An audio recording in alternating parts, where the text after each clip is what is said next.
Bonjour Guy Carlier. Bonjour Marco, bonjour Julie, bonjour à tous. Et si on parlait des mauvais élèves, Guy? Vous sentez qu'il se passe quelque chose d'anormal ce matin, que votre enfant n'est pas comme d'habitude, trop sérieux, trop discret, il n'a pas pris son petit déjeuner devant Hannah Montana, ce qui est chez lui le signe d'une préoccupation majeure. Et puis, au moment où vous prenez vos clés de voiture en lui disant « Dépêche-toi, on va être en retard », il danse d'un pied sur l'autre et finit par bégayer.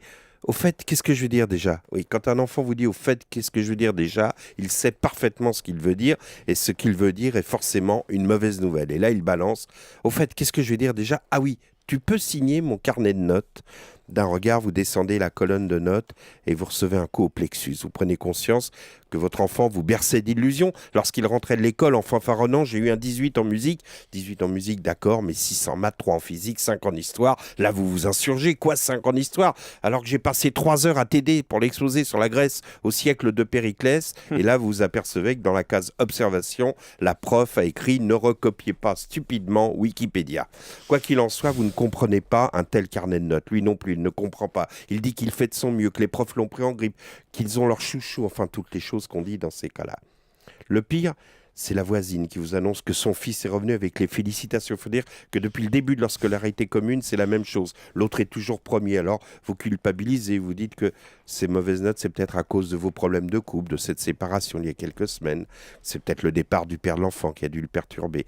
Toute notre vie, on attend un carnet de notes. Dès la naissance, on est noté sur 10 avec le test d'Apgar, je ne sais pas si vous connaissez. De 7 à 10, ça va, on donne juste un peu d'oxygène. De 4 à 7, on perfuse et moins de 4, on place l'enfant en réanimation. Et puis après l'école, ça continue dans la vie professionnelle. Tiens, ce matin, la presse nous donne le carnet de notes des chanteurs. Christophe Maé est en tête, les prêtres le suivent de très près. Enfin, les choristes qui chantent à la place des prêtres sont juste derrière. En revanche, c'est la cata pour deux vieilles redoublantes, Lynn Renaud et Sylvie Vartan, qui ne vendent plus un disque. Nous, à Europe, on l'a reçu mardi, notre carnet de notes. Encore? Et, oui, et nous aussi, on a pris un coup au plexus.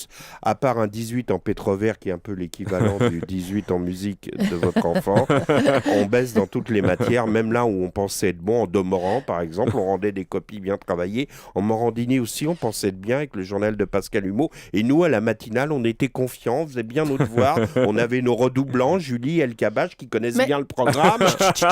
On comprend pas. Bon, mais on travaille. Même si en Ruquier on se maintient, on se disait qu'avec Kersozon et Bénichou, on allait tout exploser. Le pire, c'est que comme à l'école, on a aussi la voisine qui fait sa crâneuse. RTL, elle s'appelle. Elle aussi, depuis toujours, elle a les meilleures notes. C'est normal, c'est un chouchou. Mais au bout du compte, je me demande si, comme le gamin qui danse d'un pied sur l'autre, on n'a pas des circonstances atténuantes. Dans notre famille, on a vécu aussi un divorce, une séparation. Notre père est parti brutalement avec sa nouvelle maîtresse, la FNAC. Un beau-père l'a remplacé, on ne le connaît pas encore très bien. En tout cas, si vous croyez que ça nous laisse indifférents, vous vous trompez. Si vous voulez savoir ce qu'on ressent, écoutez. Il y a quelque chose qui cloche, d'accord. Mais faut voir quoi, sans s'énerver.